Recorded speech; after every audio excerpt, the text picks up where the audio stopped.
The wind cut across the Wyoming Badlands like a living thing, relentless and cold, carrying the smell of snow that had not yet fallen. It was the kind of wind that knew secrets, the kind that whispered through abandoned homesteads and rattled the bones of those who had come west, seeking something they could never name. Larkin Thorne stood at the edge of a fresh grave, her black dress snapping against her legs like a flag of mourning. The fabric was heavy proper, the kind worn by Boston widows who sat in parlors and received condolences from people who spoke in hushed tones about God's will and better places. But Larkin was not in Boston anymore. She was 2,000 miles from those parlors, standing on frozen ground that did not care about propriety or God's will or the better places the dead were supposed to go. Her gloved hand gripped a rifle, the wood worn smooth by someone else's hands, someone who would never hold it again. The weapon felt foreign against her palm, too heavy and too light all at once, a weight that had nothing to do with steel and everything to do with the choice she had made to pick it up in the first place. Behind her, 2 horses shifted in the cold. Their riders sat silent, watching. One was a man weathered and gray, with eyes that had seen enough of frontier justice to know when someone was standing at the edge of something that could not be undone. The other was a woman younger, but no less hard, her hand resting on the pistol at her hip with the casual certainty of someone who had used it before and would use it again. Sheriff Marcus Dalton broke the silence first. His voice carried the weight of authority, but there was something else beneath it, something that sounded almost like weariness. "Mrs. Thorne, I need you to step away from your uncle's grave." Larkin did not move. She kept her eyes on the mound of earth, on the simple wooden cross that bore her uncle's name carved in letters that would fade with the next hard rain. Silas Garner, born 1820, died 1878. The dates told nothing of the man, nothing of what he had tried to do or why he had failed. "He was murdered," she said. Her voice was steady, flat, the kind of steady that came from having already cried every tear that would come. "Same as my husband." Dalton shifted in his saddle. Leather creaked. "Your husband died in Boston. This is Wyoming. Different territory, different law." Larkin turned then, and for the first time the sheriff saw her face clearly. She was younger than he had expected, 30 perhaps, with dark hair, pulled back severe and tight. Her eyes were gray, the color of winter sky, and they held something that made him uncomfortable in a way he could not quite name. It was not anger, though there was anger there. It was not grief, though grief lived in those eyes like a permanent tenant. It was certainty, the kind of certainty that came from knowing a truth that no one else would believe. "Same killer," she said. The woman on the horse, Deputy Ada Boone, dismounted with a fluid grace that spoke of years in the saddle. Her hand never left her pistol. "Ma'am, we've got Wade Keller in custody. Silas's own foreman. He confessed." Something flickered across Larkin's face, quick as lightning. "Then why is Nathaniel Kress still breathing?" The name hung in the air between them like smoke. Dalton and Ada exchanged a look, the kind of look that passed between people who shared a secret they wished they did not have to keep. It lasted only a moment, but Larkin saw it. She saw everything now. The past 6 months had taught her to read the spaces between words, the hesitations that meant more than any answer. "What do you know about Nathaniel Kress?" Dalton asked. His voice had changed, gone careful. Larkin reached inside her coat, and both the sheriff and his deputy tensed. But when her hand emerged, it held only a book. Leather bound thick, the edges stained dark with something that might have been dirt or might have been blood. She held it up so they could see it clearly in the weak winter light. "Everything my uncle died trying to prove." The ledger seemed to pulse in her grip, heavy with more than ink and paper. It was proof. It was justice. It was the kind of evidence that could hang a man or free him, depending on whose name appeared in those careful columns. Dalton stared at the book for a long moment. Then he looked back at Larkin's face, at those gray eyes that held no mercy and no fear, and he made a decision that would change everything that came after. "We need to talk," he said. "All of us, not here." But Larkin shook her head. "No, not yet. First you need to know how we got here. All of us. Because this story doesn't start with my uncle's death. It doesn't even start with my husband's. It starts the day I stopped believing in accidents." 3 days earlier, Larkin had been on a train. The Union Pacific cut through the heart of the continent like a steel promise carrying hope and desperation in equal measure. In the passenger car, settlers dozed against windows streaked with soot. Farmers clutched land deeds like holy texts, and women in worn dresses counted coins and prayed they would be enough. Larkin sat alone, watching the prairie roll past in endless waves of brown and gray, watching America slide by like something from a dream she could not quite wake from. In her lap lay a letter read so many times the creases had begun to tear. The handwriting was familiar, the same careful script that had taught her to write her name when she was 5 years old, the same hand that had signed birthday cards and Christmas greetings for 3 decades.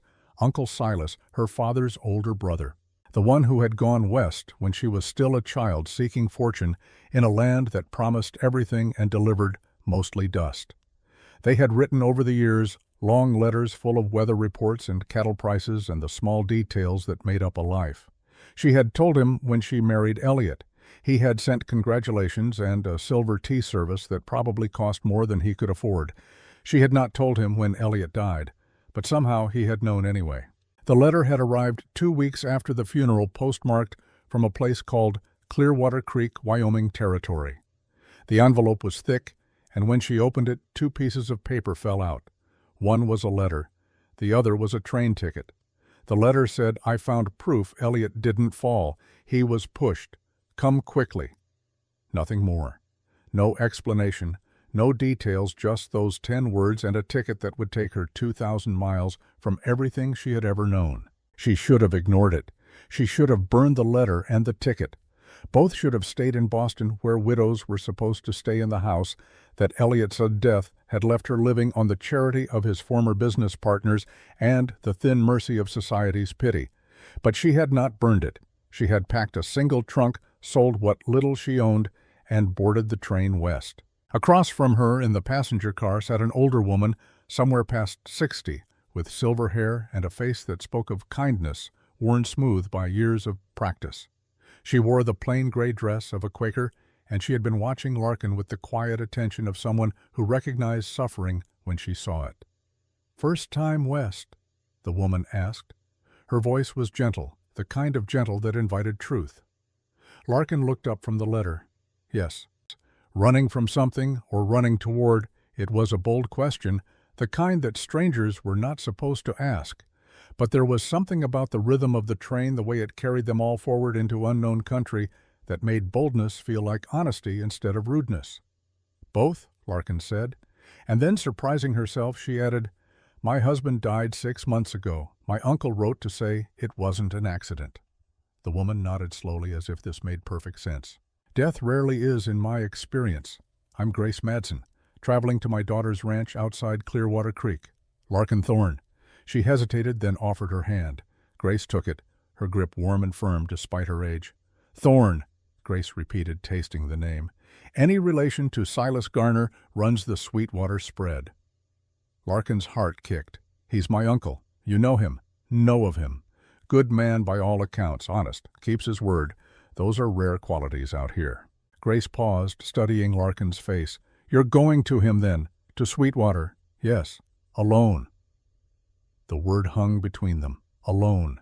It was the truth of Larkin's life now, the shape her world had taken since the morning she found Elliot at the bottom of the stairs, his neck bent at an angle that made her stomach turn even now, months later. "Yes," she said again. Grace was quiet for a moment, watching the prairie slide past. Then she said, "I've buried a husband and a son. Lost them both to violence. My husband to border raiders, my boy to the war. So I know something about being alone in the world." She turned back to Larkin, and her eyes were clear and direct. "But I also know that alone is a choice we keep making day after day until we decide to stop." Larkin wanted to argue, wanted to explain that her aloneness was not a choice, but a sentence handed down by circumstances beyond her control. But the words would not come. Instead, she found herself telling Grace the story she had told no one else, the story that lived inside her like a stone in her chest. Elliot Thorne had been a banker, successful, charming, the kind of man Boston society called a catch. They had married when Larkin was 23, and for a while she had believed she was happy. Elliot was attentive, generous, with gifts and compliments. He took her to the theater, introduced her to important people, made her feel like she mattered. But there were things about Elliot she did not know.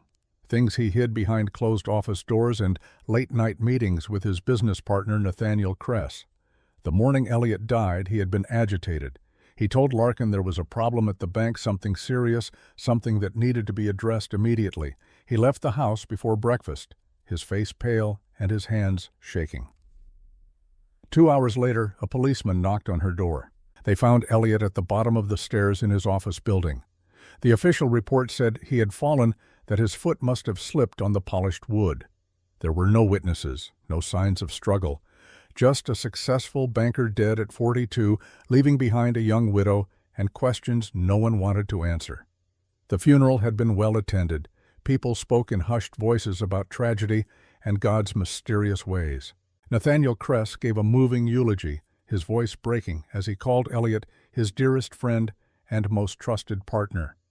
It was Kress who came to Larkin 3 days after the funeral, his face grave, his hands folded in an attitude of regret. "There's something you need to know," he said, "about Elliot." He told her that the bank had been conducting an internal audit, that significant sums were missing, that Elliot had been the last person to access certain accounts, that it appeared, though Kress hated to say it, that Elliot might have been involved in embezzlement. "Of course we can't prove anything now," Kress said, his voice smooth with false sympathy.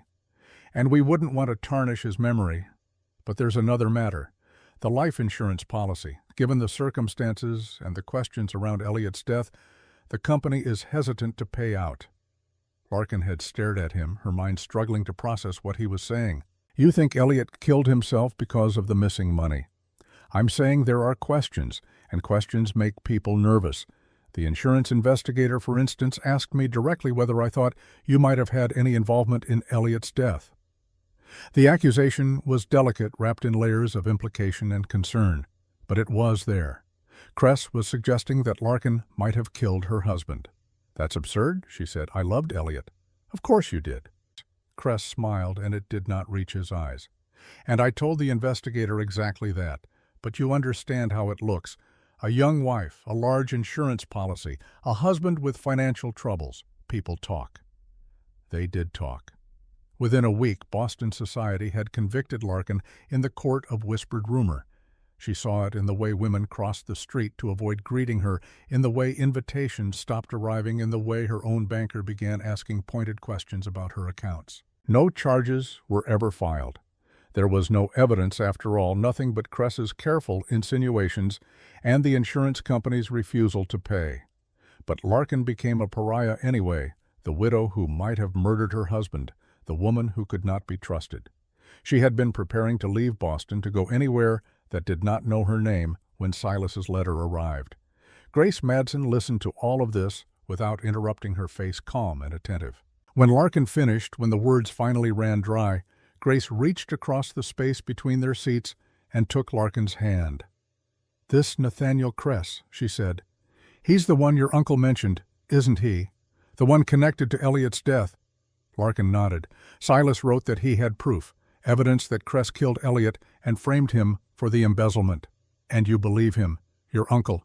"I have to. It's the only thing that makes sense. Elliot wasn't perfect, but he wasn't a thief, and he certainly didn't kill himself." Larkin's voice hardened. "And I didn't kill him, no matter what Kress wants people to believe." Grace squeezed her hand. "Then we'll find the truth together. My daughter's ranch is only 5 miles from Sweetwater. You won't be alone in this." The train rolled on through the gathering dusk, carrying them west toward answers that neither woman could yet imagine. They reached Clearwater Creek on a gray afternoon that smelled of coming snow. The town was small, a collection of wooden buildings, huddled together as if for warmth against the vast indifference of the prairie.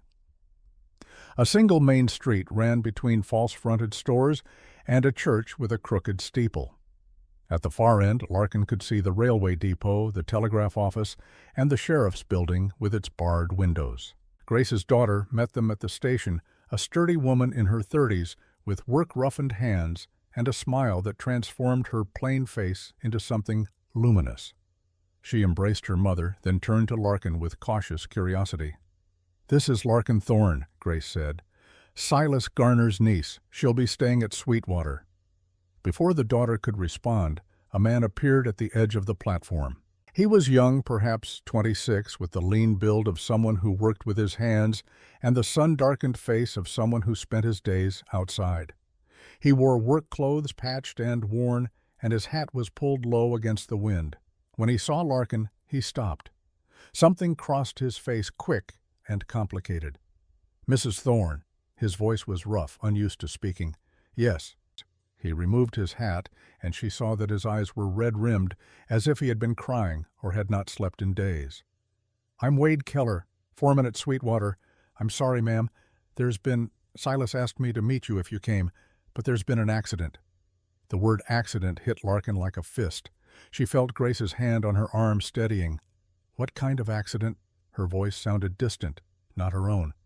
"He's gone, ma'am. Silas is gone. I found him this morning. I'm so sorry." The platform seemed to tilt beneath Larkin's feet. She had known somewhere deep in her bones that something was wrong. Silas's letter had been urgent, almost frightened. But she had not let herself imagine this. Not so soon. Not before she could reach him. "Take me to him," she said. Sweetwater Ranch sat in a valley between low hills, sheltered from the worst of the winter wind. The house was built of logs chinked with mud, solid and plain, with a covered porch and shuttered windows. Behind it stood a barn, a corral, and several smaller outbuildings. Cattle grazed in the distance, dark shapes against the gray grass. It should have been peaceful. Instead, it felt like a held breath. Wade drove the wagon in silence, his hands tight on the reins. Larkin sat beside him, her trunk in the back, her mind racing through possibilities she did not want to name. Behind them, Grace and her daughter followed in a second wagon. Grace had insisted on coming, and Larkin was grateful. She did not want to face this alone. The house was quiet when they arrived. Too quiet. Wade helped her down from the wagon, then hesitated at the door. "The doctor's inside. And the undertaker. They've been waiting for you." Larkin pushed past him through the door and into the dim interior. The front room was neat, almost austere. A stone fireplace dominated one wall, its ashes cold. A simple table and chairs occupied the center. Shelves lined with books and a few photographs. And on the long table covered with a clean white sheet, a shape that could only be one thing. An old man stood beside the body. He was thin, white-haired, with the careful movements of someone well past 70. When he saw Larkin, he nodded gravely. "Dr. Enoch Pruitt, ma'am. I'm sorry for your loss." Larkin approached the table. Her hand shook as she reached for the sheet, then stopped. "May I?" "Of course." She pulled back the cloth and looked at her uncle's face for the first time in 20 years. Silas Garner had aged well. His face was weathered but peaceful, his white hair and beard neatly trimmed. He looked like he was sleeping, except for the dark stain on his chest, the hole in his shirt where the bullet had entered. "Gunshot," Dr. Pruitt said quietly. "Close range. He died quickly, if that's any comfort." "Who found him?" Larkin's voice was steady, clinical. She was looking at the wound, at the powder burns around the entry point, at the way Silas's shirt was torn. "Wade did, this morning, just after dawn. Came to the house to discuss the day's work and found him like this." Larkin turned to where Wade stood in the doorway, his face pale. "Did you hear the shot?" "No, ma'am. I sleep in the bunkhouse. It's too far to hear." "And you saw no one else, no riders leaving?" Wade shook his head. "Just Silas. Just this." A noise outside made them all turn. Horses approaching. Larkin moved to the window and saw 2 riders coming up the drive. One was a man in his 50s, solid and gray, wearing a badge that caught the weak sunlight. The other was a woman younger, also wearing a badge. "Sheriff Dalton," Dr. Pruitt said, "and Deputy Boone." Larkin watched them dismount, watched the way the sheriff's eyes swept the house and grounds with practiced attention.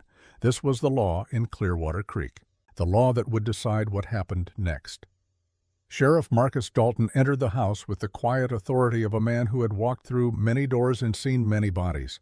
He removed his hat, nodded to Dr. Pruitt, then turned his attention to Larkin. "You're Silas's niece, the one from Boston." It was not a question, but Larkin answered anyway. "Yes, Larkin Thorne." "My condolences, ma'am. This is a bad business." He moved to the table, looked down at Silas's body with a professional detachment that somehow felt more respectful than false sentiment. "Doc, what can you tell me?" Dr. Pruitt repeated what he had told Larkin. "Single gunshot, close-range death, likely instantaneous." "Time of death?" Dalton asked. "Sometime last night, between midnight and 3 in the morning, I'd estimate." Dalton turned to Wade. "And you found him at dawn?" "Yes, sir, around 6 o'clock." "Anyone else on the property last night?" "No, sir, just me and Silas. The other hands are up in the north pasture, won't be back for another week." Deputy Ada Boone had been examining the room with sharp eyes. Now she spoke for the first time. "The desk's been searched, drawers pulled out, papers on the floor." Larkin looked where Ada was pointing. She was right. The small desk in the corner was in disarray, its contents scattered as if someone had been looking for something specific. "Robbery?" Dalton asked. "Maybe." Ada moved to the desk, knelt to examine the papers. "Or someone looking for something particular." Larkin's heart was pounding now. The ledger. Silas had written about evidence, about proof. Had he hidden it here? Had his killer been searching for it? She moved to the desk before she could think better of it, drawn by a need to see, to know. Ada looked up as she approached. "Ma'am, this is a crime scene. I need you to step back." "This is my uncle's house." Larkin's voice was sharper than she intended. "I have a right to see." Dalton intervened, his tone careful. "Mrs. Thorne, I understand this is difficult, but we need to preserve the scene for the investigation." "Investigation?" Larkin turned on him. "You said robbery. That's not an investigation. That's an assumption. It's the most likely explanation. Is it, or is it the easiest one?" A tense silence filled the room. Dalton studied Larkin with new attention, seeing past the widow's black dress and tear-rimmed eyes to something harder beneath. "You have reason to think otherwise." This was the moment to tell him about Silas's letter, about the proof of Elliot's murder, about Nathaniel Kress. But something stopped her. Some instinct that said trust was earned, not given, especially out here where the law might be as corrupt as the criminals. "I have questions," she said instead, "and I'd like answers before we decide what happened here." Dalton nodded slowly. "Fair enough. Wade, I'm going to need you to come to my office. Give a full statement." Wade's face went white. "Am I under arrest? Should you be?" "No, I didn't. Silas was like a father to me. I would never—" "Then you won't mind answering some questions." Dalton's voice was not unkind, but it was firm. "Ada, take Wade into town. I'll stay here with Mrs. Thorne, make sure she's settled." Ada moved to Wade's side, her hand resting on her pistol. The gesture was casual, almost friendly, but its meaning was clear. Wade was not free to refuse. As they left, Wade turned back to Larkin. His eyes were desperate, pleading. "I didn't kill him, Mrs. Thorne. You have to believe me. Silas was everything to me. Everything." Then he was gone, led away by Ada Boone into the gray afternoon. Larkin and Dalton stood in the quiet house alone, except for Dr. Pruitt and the body of the man who had brought them both here. "Tell me about your relationship with your uncle," Dalton said. "We corresponded. Letters. Not often, but regularly." "When did you last hear from him?" Larkin hesitated. Then she reached into her coat and withdrew the letter, the one that had brought her 2,000 miles. She handed it to Dalton without a word. He read it slowly, his face revealing nothing. When he finished, he looked up at her with eyes that seemed older than they had moments before. "Proof that someone was pushed. Your husband, I assume?" "Yes." "And you came all this way based on these 10 words. I came because my uncle asked, and because he was right." "Right about what, Mrs. Thorne?" She met his gaze directly. "That Elliot didn't fall. He was murdered, and the man who killed him is here in Clearwater Creek." Dalton was quiet for a long moment. Then he folded the letter carefully and handed it back to her. "That's a serious accusation. You have evidence. Silas said he did. That's what he was looking for, wasn't it, the killer? Whatever proof Silas had." "Maybe." Dalton glanced at the ransacked desk. "Or maybe Wade killed him for his money and made it look like a robbery. Wade didn't do this." "How can you be sure you just met the boy?" "Because my uncle trusted him, and because I saw his face when he heard Silas was dead." That wasn't guilt, that was grief. Dalton studied her with something that might have been respect. "You're observant." "I've learned to be." He nodded as if this explained something. Then he moved to the desk, began examining the scattered papers with careful attention. Larkin watched him, trying to read his intentions. Was he looking for evidence, or for something to hide? "This proof your uncle mentioned," Dalton said, not looking up. "Any idea what form it took? Documents, testimony?" "I don't know, he didn't say." "But you're going to look for it?" It was not a question. Larkin did not bother denying it. "Yes." Dalton straightened, met her eyes. "Mrs. Thorne, let me give you some advice. Clearwater Creek isn't Boston. Out here, justice doesn't always wear a badge. Sometimes it wears a gun. And sometimes it doesn't come at all." He paused. "Be careful what you go looking for. You might not like what you find." "I already don't like what I've found, but that won't stop me." Something flickered across Dalton's face. It might have been admiration. It might have been warning. "Then I'll do what I can to keep you alive while you look." He left soon after taking Dr. Pruitt with him. The undertaker arrived to collect Silas's body. Grace stayed moving quietly through the house, making tea, lighting lamps as darkness fell. Larkin sat at her uncle's desk and began to search. The papers scattered across the floor were ordinary. Ranch accounts, letters from cattle buyers, receipts for supplies, nothing that looked like proof of murder, nothing that explained why Silas had been killed.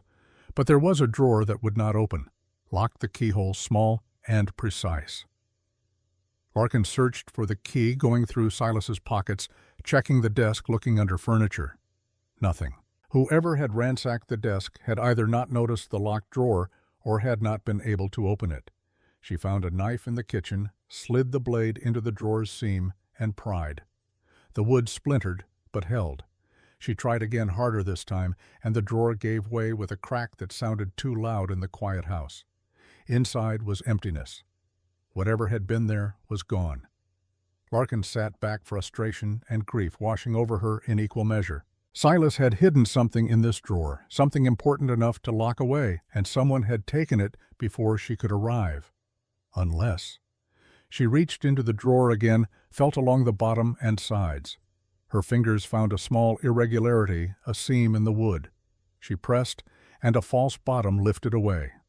Beneath it lay a single piece of paper. Not a ledger, not a document. Just a note in Silas's handwriting, 5 words long. John 8:32. Larkin stared at it, her mind racing. A Bible verse. Why would Silas leave her a Bible verse? Grace appeared in the doorway, a cup of tea in her hands. "Any luck?" Larkin showed her the note. Grace read it, then smiled slightly. "The truth shall make you free." You know it. Every Quaker knows that verse. John 8:32. "And ye shall know the truth, and the truth shall make you free." Grace set down the tea and moved to the bookshelf. "Your uncle was a religious man." "I don't know. We never discussed it." Grace was running her fingers along the spines of the books, her touch gentle and searching. Most were practical volumes, guides to ranching and animal husbandry. A few novels, some poetry. But on the top shelf, thick and heavy, sat a family Bible. Grace reached up, took it down, and brought it to the desk. The leather was worn, the pages soft with use. She opened it carefully, turned to the Gospel of John, chapter 8. And there, pressed between the pages at verse 32, was a key. Larkin's breath caught. It was small brass, the kind that might fit a strongbox or a safe. She picked it up, felt its weight in her palm. "Now you just need to find what it opens," Grace said. They searched the house room by room, looking for anything that might require a key. A trunk, a box, a safe built into the wall. But there was nothing. Whatever the key opened, it was not here. Larkin was beginning to despair when she remembered Wade's words at the station. "Silas asked me to meet you if you came." If Silas had expected her, if he had known she was coming, then he would have left her more than just a key and a riddle. He would have left her a way to find the answers. The barn. She grabbed a lantern and crossed the yard, Grace following. The barn was dark and cold, smelling of hay and horses and leather. Silas's gelding stood in one stall, another horse in the second. Tack hung on the wall's tools, organized with careful precision, and in the corner beneath a pile of horse blankets, a strongbox. Metal locked heavy enough that Larkin had to drag it into the light. The key fit perfectly. Inside the box, wrapped in oilcloth, was a ledger. Larkin lifted it out with shaking hands, set it on a hay bale, and opened to the first page. Grace held the lantern close, and in its flickering light they began to read. What they found there would change everything. The ledger was a record of transactions meticulously documented in a hand that was not Silas's. The entries dated back 5 years, starting in Boston and continuing through various towns and territories as the record keeper moved west. Each entry detailed a purchase or sale, land transfers, mineral rights, water claims. On the surface, it looked like ordinary business, but Larkin had kept her father's books for years after her mother died. She knew how to read between the lines of financial records, and what she saw here was fraud on a scale that took her breath away. The ledger showed properties purchased for minimal sums, then immediately resold for 10 or 20 times the price, but the names of the sellers did not match the names on the deeds. Signatures were forged. Dates were altered. Money that should have gone to desperate homesteaders and struggling ranchers had instead disappeared into an account marked only with initials, N.C. Nathaniel Kress. There were notes in the margins additions in what Larkin recognized as Silas's handwriting. He had been tracking Kress's crimes, building a case entry by entry. And at the back of the ledger, on pages that Silas had added himself, was the connection to Elliot's death. Elliot Thorne had been the banker who handled accounts for Kress's land development company. He had signed off on the transactions, processed the payments, filed the paperwork. Whether he had known about the fraud or had been an unwitting accomplice, the records did not say. But 6 months ago, according to Silas's notes, Elliot had begun asking questions. He had noticed discrepancies in the accounts, prices that did not match the deeds on file, sellers who could not be located. And when he started investigating, he discovered the truth. The entire operation was built on forgery and theft. Elliot had confronted Kress. There was a promissory note dated 2 days before Elliot's death, signed by Kress. It promised to settle all debts by any means necessary. Any means necessary. Larkin's hands were shaking so badly she could barely hold the ledger. Here was the proof. The evidence that Elliot had been murdered, that Kress had killed him to protect his criminal empire. And Silas had found it documented, it prepared to bring it to the authorities. And Kress had killed him too. "Dear God," Grace whispered. "This man, Kress, he's here in Clearwater Creek. He's here. He followed the money west same as everyone else, only he brought his crimes with him." Larkin closed the ledger, wrapped it back in the oilcloth. "This is what Silas wanted me to find. This is what got him killed. Then you need to take it to the sheriff, right now." Larkin hesitated. "Dalton warned me about looking for justice out here. What if he's part of it? What if Kress has bought him too?" "Then you take it to the federal marshal or the territorial judge. Someone has to be honest." Before Larkin could answer, they heard it, the sound of breaking glass from the house. Men's voices, rough and urgent. Larkin's blood went cold. She grabbed the ledger, shoved it under her coat, and ran for the barn door. Grace was right behind her, moving fast despite her age. They reached the house to find the front door standing open. Light spilled from inside, and shadows moved against the walls. At least 3 men, maybe more. Larkin reached for the rifle she had left in the house, then remembered it was inside where the intruders were. She had no weapon, no way to fight. Grace gripped her arm. "The root cellar, behind the house. Hide there. I'll go to my daughters, bring help." "Grace, no, they might see you. I'm an old woman. They won't bother with me. You're the one they want."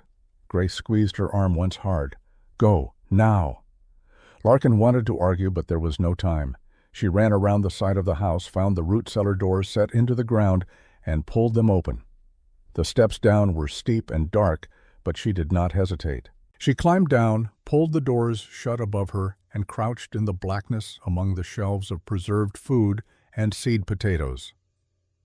Above her, she heard the men ransacking the house, boots on the wooden floor, furniture being overturned, angry voices demanding to know where she had gone. Then a new voice, calm and cultured, a voice she recognized. "Mrs. Thorne, I know you're here somewhere. We need to talk." Nathaniel Kress had come for his ledger. Larkin pressed herself against the cellar wall, the oilcloth-wrapped book clutched to her chest, and listened to the man who had murdered her husband search the house above. "Check the barn," Kress said. "The outbuildings. She can't have gone far." Footsteps moved away. Larkin waited, barely breathing, counting the seconds in her heartbeat. Then, impossibly, she heard another sound. Hoofbeats. A horse approaching fast. A man's voice called out clear and commanding, "That's far enough." Silence. Then Cress, his voice tight with annoyance. "This is private property. You're trespassing." "Funny? I was about to say the same to you." Larkin recognized something in that second voice. Not the words, but the tone. The absolute certainty of someone who had faced down worse things than a rich man's hired thugs and lived to tell about it. She risked pushing the cellar door open a crack just enough to see. A man sat on horseback in the yard, silhouetted against the lamplight from the house. He held a shotgun across his saddle, casual but ready. He was tall, lean, with the easy posture of someone who had spent his life on horseback. Even in the dark, even from a distance, Larkin could feel the threat he represented. Cress stood on the porch, 3 men behind him. "You're Riven Hale, the neighbor." "That's right. And you're the man breaking into Silas Garner's house the night after he's murdered. Interesting timing."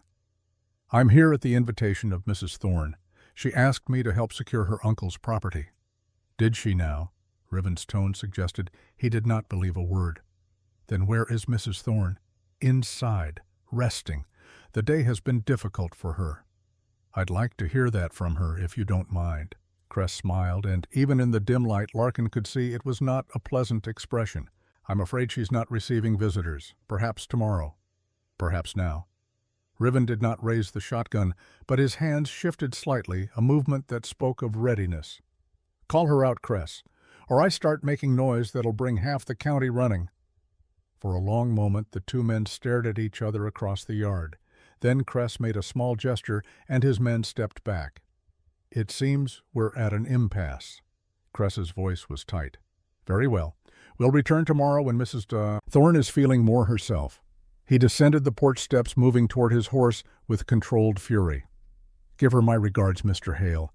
Tell her I look forward to continuing our conversation." He and his men mounted and rode into the darkness, their hoofbeats fading into the night. Riven waited until the sound was completely gone. Then he called out, his voice carrying clear in the cold air. "Mrs. Thorne, if you're out here somewhere, it's safe now." Larkin pushed open the cellar doors and climbed out. Riven turned his horse, and in the lamplight she finally saw his face clearly. He was younger than she had expected, perhaps 32, with dark hair and eyes that had seen things they did not speak about. His face was weathered, but kind, marked by old pain and newer determination. "Thank you," she said. Her voice shook despite her best efforts. "They would have found me." Riven dismounted, moved to her side. "Up easy. He'll be back." "How did you know up easy?" "He'll be back." "How did you know to come?" "Grace Madsen stopped at my place, said you might need help." He glanced at the house, at the broken window and open door. Looks like she was right. Larkin became aware suddenly of the ledger still clutched against her chest beneath her coat. The proof. The evidence that could hang Nathaniel Cress and everyone who worked for him. She pulled it out, showed it to Riven. This is what he was looking for. Records of his crimes. Fraud, forgery, murder. Riven took the ledger, opened. It read several pages by the lamplight. His face grew darker with each entry. When he looked up, his eyes were hard. "Elliot Thorne. That was your husband?" "Yes." "And Cress killed him?" "Yes." Riven closed the ledger, handed it back to her. "Then we need to get this to someone who can use it. Sheriff Dalton or the federal marshal." "Can we trust Dalton?" "I don't know, but I know we can't fight Cress alone. He has too many men, too much money, too much power." Riven paused. "There's something else you should know, about Wade Keller." Larkin's heart sank. "What about him?" "Dalton arrested him an hour ago. Claims Wade confessed to killing Silas." "That's impossible. Wade didn't do this." "I believe you. But Dalton has him locked up, and unless we can prove Cress is behind this, Wade's going to hang." The enormity of it crashed over Larkin like a wave. Silas dead. Wade arrested, Cress hunting for the ledger, and she was alone in a territory she did not know, with enemies she could not see and allies she could not trust. Except for the man standing in front of her, the stranger who had ridden into danger to help a woman he did not know. "Why are you doing this?" she asked. "You don't know me." "You owe me nothing." Riven was quiet for a moment. Then he said, Silas Garner saved my life. When I came back from the war, I was broken. Couldn't sleep, couldn't work, couldn't see a future past the next bottle. Silas found me in a ditch outside town, half froze, and brought me to his ranch. Gave me a job, gave me purpose. Never asked for anything in return except that I pay it forward when I could. He met her eyes. So I'm paying it forward for Silas, and because Cress has been bleeding this valley dry for too long, someone has to stop him. Larkin felt something shift inside her, some knot of fear and isolation loosening just slightly. She was not alone. Not anymore. Then help me prove Wade is innocent, she said. Help me find out who really killed Silas. We already know who killed him. Knowing and proving are different things, especially out here. She looked down at the ledger in her hands. This proves Cress is a criminal, but it doesn't prove he pulled the trigger. We need more. Riven nodded slowly. Then we'll find it, starting tomorrow. Right now you need to sleep, and I'm staying here tonight in case Cress decides to come back. He went to unsaddle his horse, moving with the easy competence of someone who had done these tasks 10,000 times. Larkin watched him, this stranger who had become an ally, and felt the first small spark of something that might eventually become hope. They slept in shifts, Riven on the porch with his shotgun, Larkin inside with the ledger hidden beneath her pillow. Every sound made her startle awake, every creak of the house a potential threat. But the night passed without incident, and when dawn broke gray and cold, they were both still alive. Grace returned with first light, bringing her daughter and supplies. She embraced Larkin with the fierce affection of someone who had been genuinely worried, then set about making breakfast while the younger women cleaned up the damage from the previous night's intrusion. Over coffee and eggs, Larkin told them everything. The ledger, Cress's visit, Wade's arrest.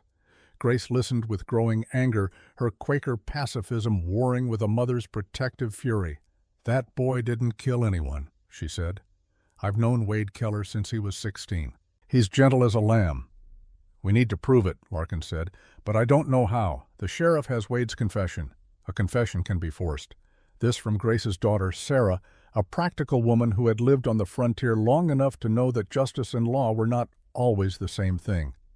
Dalton might be honest, might not, but even honest men can be fooled by clever liars. Riven set down his coffee cup. Wade told me something once.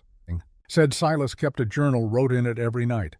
If we can find that journal, it might tell us who Silas suspected, who he was afraid of. Larkin's mind raced. A journal.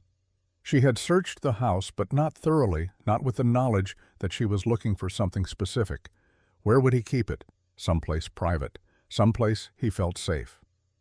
They searched the house again, this time with 4 sets of eyes and a clear goal. They looked under floorboards, behind furniture, inside every drawer and trunk and box. And finally, in the bedroom, beneath a loose stone in the hearth, Larkin found it. A small book, leather-bound, filled with Silas's careful handwriting. The last entry was dated the day before his death. Larkin read it aloud, her voice shaking. He came again today, more threatening this time. Says if I don't hand over the ledger, he'll make sure I regret it. I told him I don't know what he's talking about, but he doesn't believe me. I need to get word to Larkin. Need to warn her not to come. It's too dangerous. But the letter's already sent, and knowing her, she's already on her way. God forgive me for bringing her into this. God forgive me for all of it. The entry ended there. No name. Just he. Who was he talking about? Grace asked. It could be Cress, Riven said, or one of his men. But Larkin was turning back through the pages, reading earlier entries, and there, 2 weeks before Silas's death, she found something that made her blood run cold. The new sheriff came by today, Dalton, asking questions about land purchases, about who owns what in the valley. I didn't like the way he asked. Too interested. Too specific. He wanted to know about the Cress mining operation, whether I'd had dealings with them. I played dumb, but I could tell he didn't believe me. Need to be more careful. Can't trust the law out here. Larkin looked up, met Riven's eyes. Dalton knew about Cress. He was investigating. Or he was working for Cress, gathering information. They did not know which. Could not know without more evidence. But one thing was clear: they could not take the ledger to Dalton. Not yet. Not until they knew whose side he was on. Then we go over his head, Larkin said. To the federal marshal. To someone outside Cress's reach. Nearest federal marshal is in Cheyenne, Riven said. That's 150 miles, 3 days hard ride in good weather, longer in this cold. Then we leave today. Riven looked at her. You're not going. It's too dangerous. It's my evidence. My uncle's murder. My husband's murder. Larkin's voice was steel. I'm going. They stared at each other, neither willing to back down. Finally, Riven shook his head, almost smiling despite the circumstances. You're as stubborn as Silas was. Good. Then we understand each other. Grace insisted they take supplies, food, and blankets for the journey. Sarah packed ammunition, knowing they might need it. And as Larkin prepared to leave, she visited Wade in his cell one last time.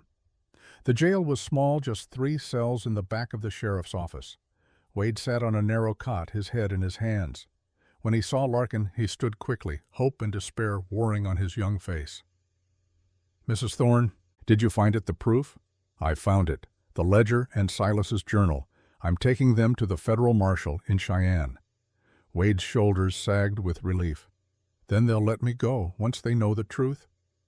Larkin reached through the bars, took his hand. Wade, did you confess? Did you tell Dalton you killed Silas? No, I told him I didn't do it, that I couldn't have. But he kept asking over and over, and then... Wade's voice dropped to a whisper. Then Deputy Boone took me aside. Said if I confessed, signed a paper, they'd make sure I got a fair trial. Said it would go easier on me if I cooperated, but I didn't sign anything. I swear.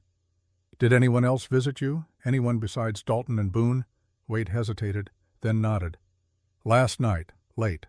A man I didn't know, well-dressed, talked fancy. He said he was a lawyer, that he could help me if I told him where Silas hid his important papers. What did you tell him? Nothing. Because I don't know. Silas never told me about any papers. Wade looked at Larkin with sudden intensity. But that man, he knew things. Knew about Silas's past, about Boston. He knew about you. Called you by name, said you were coming to make trouble. Nathaniel Kress. It had to be. Working his way into the jail, trying to find the ledger through Wade. Listen to me, Larkin said. I'm going to prove you're innocent. But you have to hold on. Don't sign anything.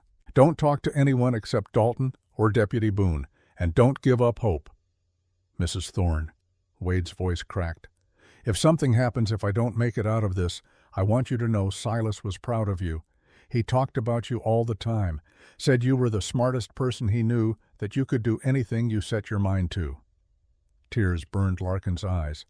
He said that all the time he was waiting for you to come visit. Said when you did, he'd show you the whole territory, teach you everything about ranching. Wade's grip tightened on her hand. Please don't let his death be for nothing. I won't. I promise. As she turned to leave, a boy from the telegraph office burst into the jail, breathless and wide-eyed. Mrs. Thorne telegram for you, ma'am. Just came through. Man said it was urgent. Larkin's blood went cold. No one in Boston knew where she was. She had been careful, sent no word. She took the thin yellow paper with trembling fingers. Riven appeared at her side, reading over her shoulder as she unfolded it.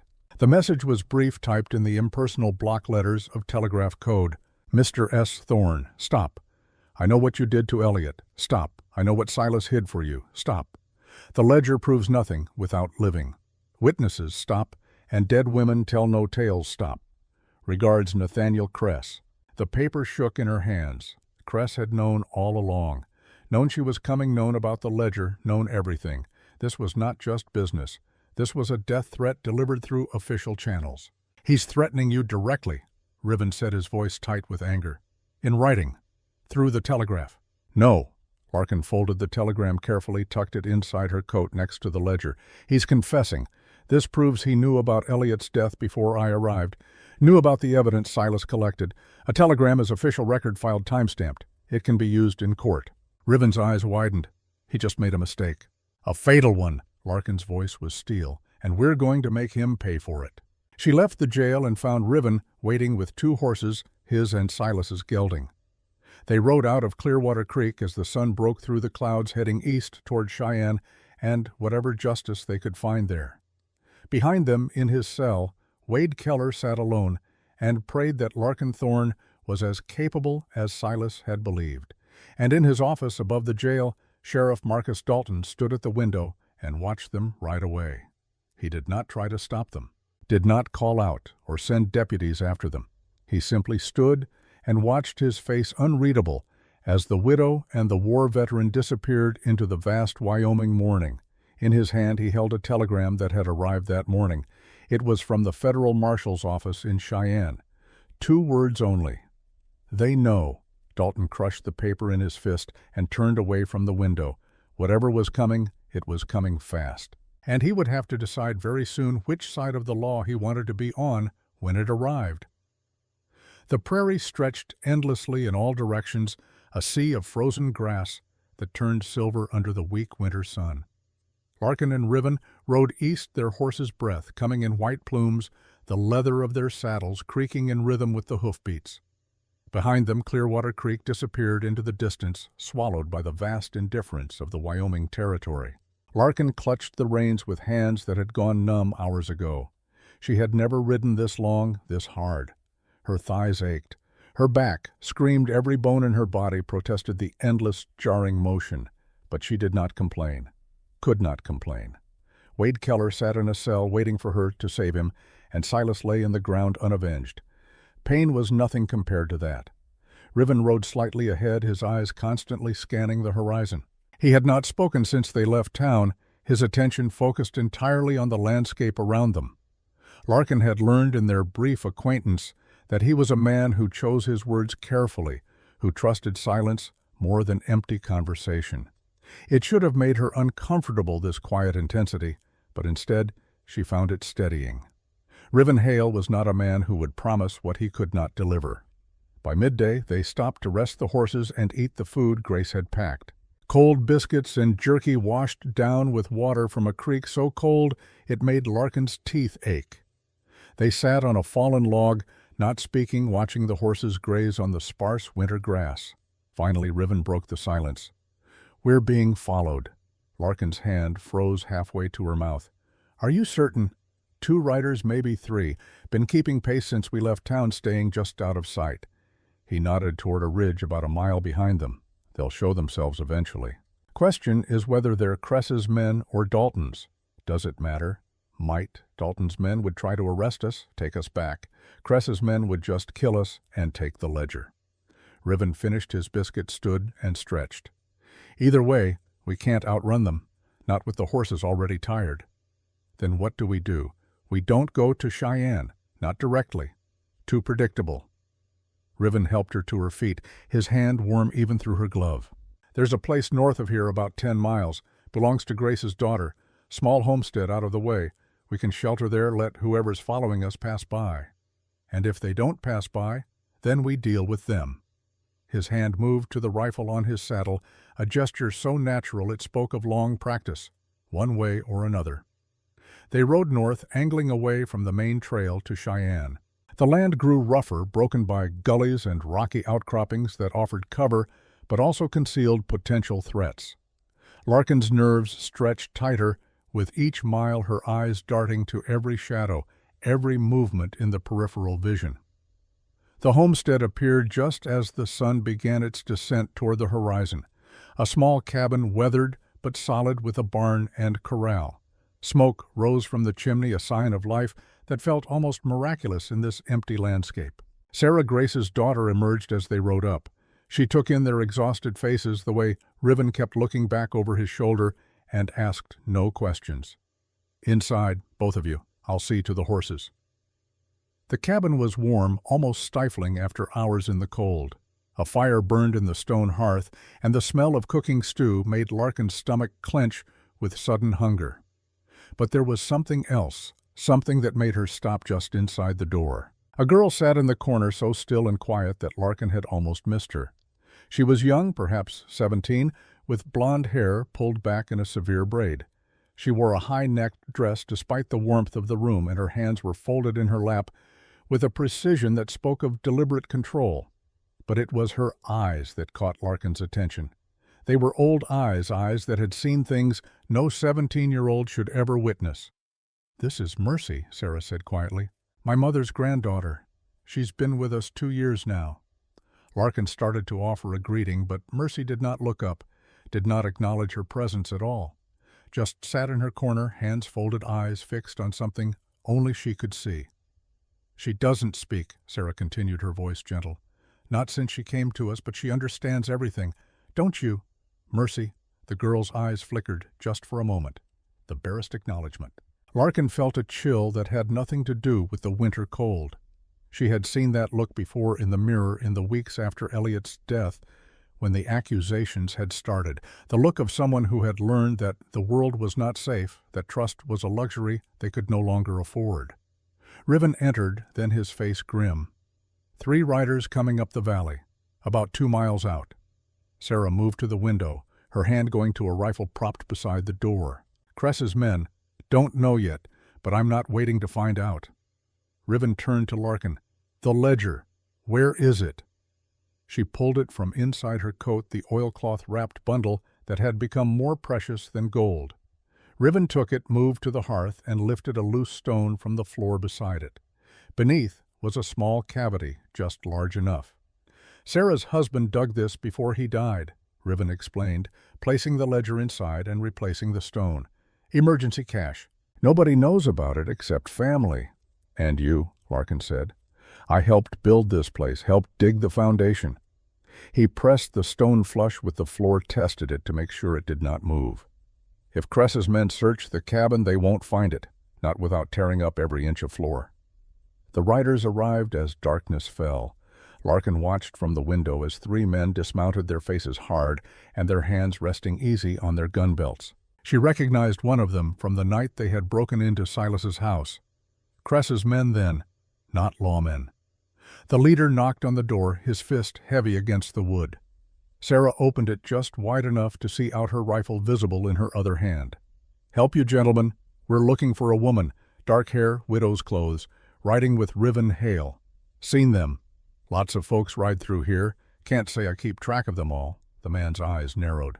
"We have reason to believe they're heading to Cheyenne, carrying stolen property. If you're sheltering them, that makes you an accessory."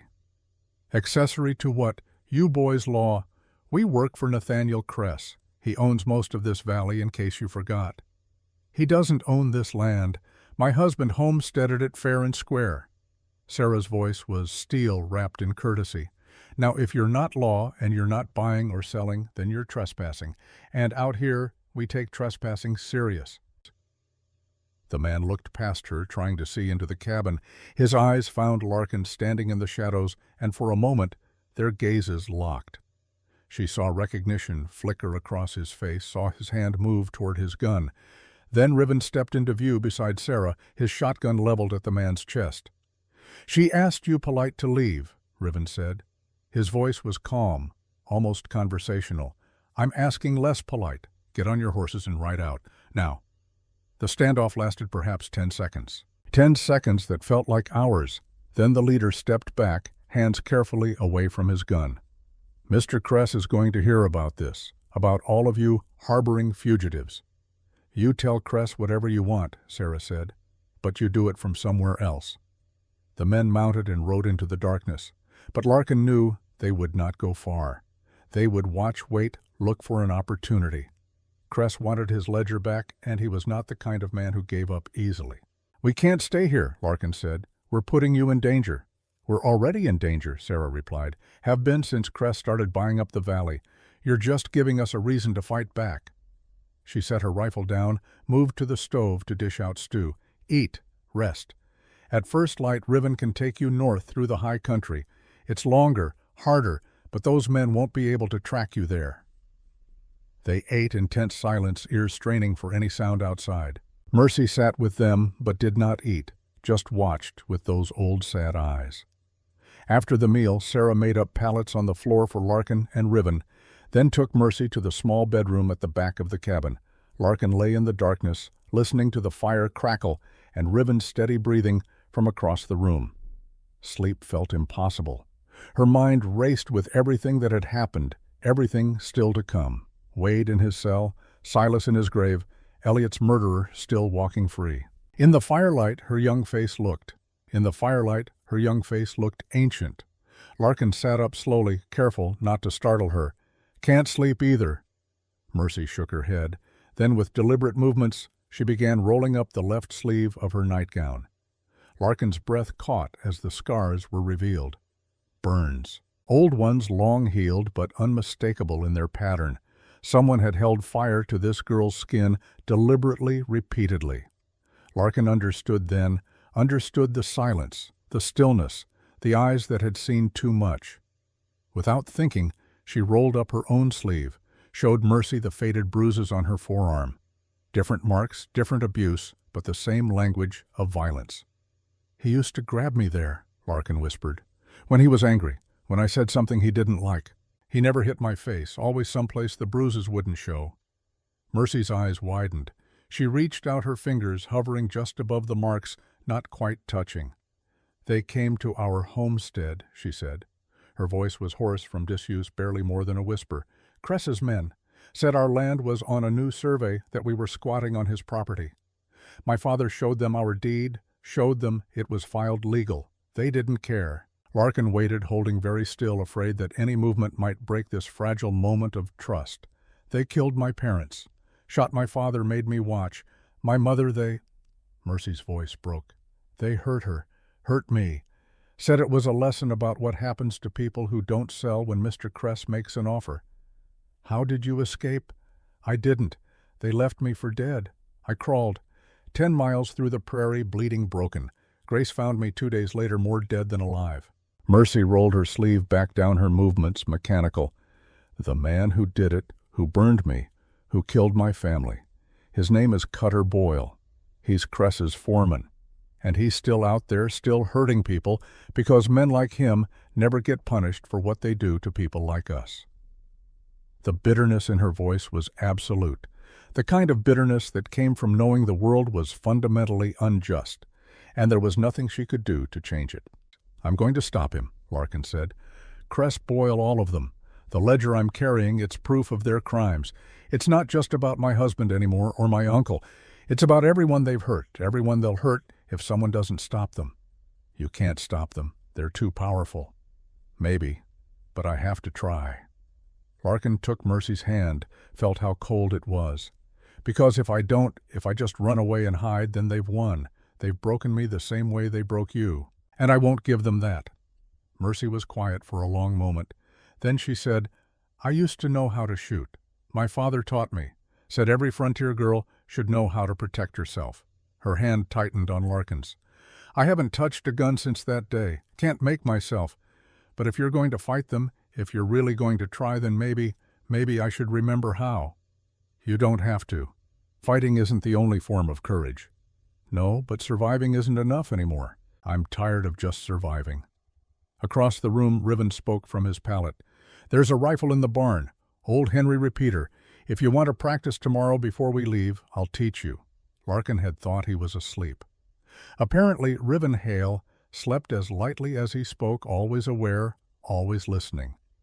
Mercy nodded, then retreated to the bedroom as silently as she had come. But something had shifted. Some connection had been made between 3 damaged people who had chosen each in their own way to stop running. Morning came cold and gray. Larkin woke to find Riven already up, checking their supplies and weapons. Sarah was making breakfast, and Mercy stood by the window watching the dawn break over the prairie.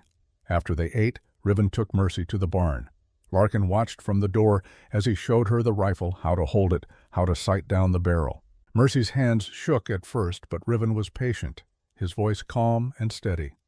"It's just a tool," he said. "Like a hammer or a plow. It doesn't make you violent to know how to use it. It makes you prepared." He set up targets, old bottles and cans on a fence post. Showed Mercy how to breathe, how to squeeze the trigger instead of pulling. The first shot went wild, the recoil making her stumble, but the second was closer, and the third hit its mark. Larkin saw something change in Mercy's face. Not happiness exactly, but a kind of grim satisfaction. The satisfaction of taking back some small measure of control. They were preparing to leave, saddling the horses for the journey through the high country, when a rider appeared on the southern horizon. One person alone, riding fast.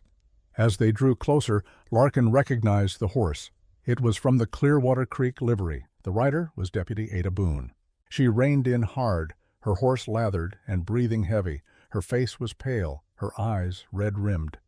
"Thank God I found you. Riven's hand went to his gun. You? Alone? Yes. I rode out before dawn before Dalton could stop me. Ada dismounted, her legs unsteady. There's been another murder. Wade Keller. Someone got to him in his cell last night. The world seemed to tilt beneath Larkin's feet.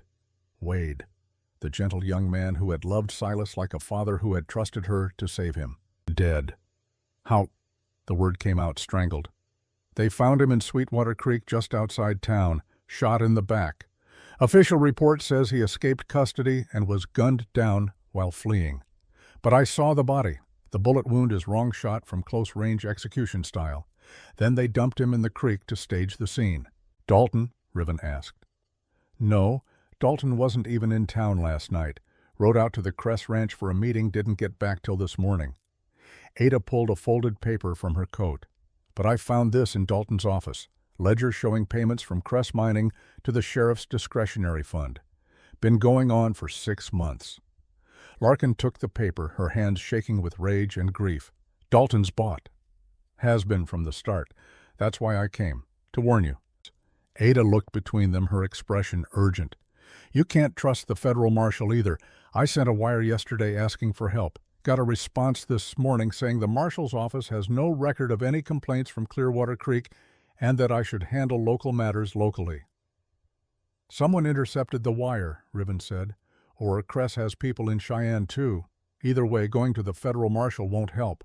They're either corrupt or they won't act without more evidence than you've got. Larkin felt despair settling over her like a shroud. Wade dead, Dalton bought.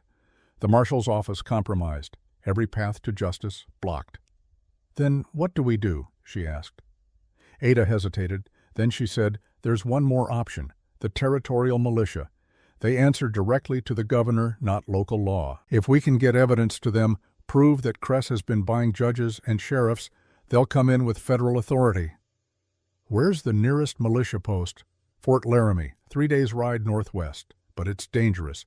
You'd have to cross open country, no cover, and Cress will have men watching every trail. Then we go overland, Riven said, through the high passes. It'll take longer, maybe a week, but we'll be harder to track. Ada nodded. I'll go back, keep Dalton thinking you're headed to Cheyenne. Buy you time. She reached into her saddlebag, pulled out a revolver and a box of ammunition. Take this. You're going to need it. Larkin took the gun, felt its weight in her hand. She had never fired a pistol before, only rifles. But she would learn. She would do whatever was necessary. Ada mounted, paused. Wade's last words before they killed him. He told me to tell you he was sorry he couldn't hold on. That he hoped you'd finish what Silas started. Her voice broke slightly. Don't let him die for nothing.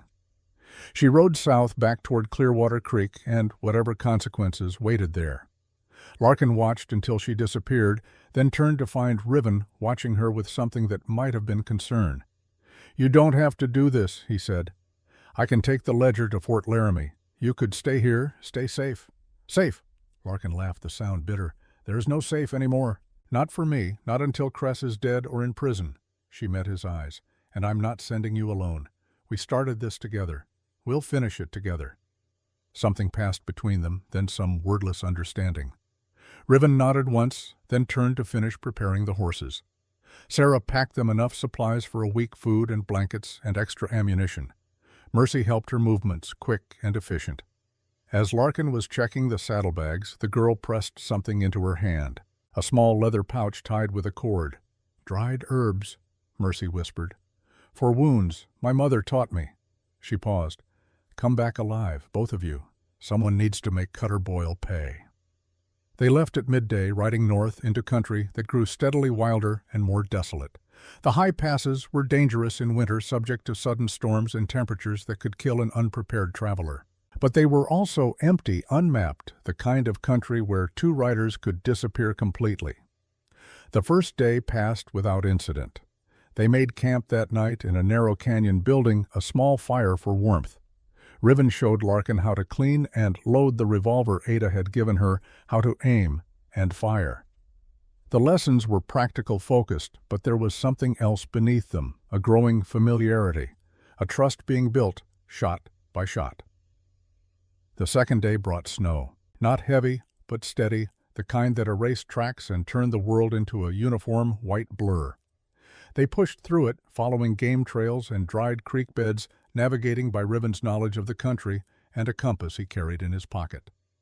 That night they sheltered in an abandoned line shack, a tiny one-room cabin that smelled of mice and old smoke. Riven got a fire going in the stone hearth, while Larkin tended the horses, rubbing them down and making sure they were sheltered from the wind.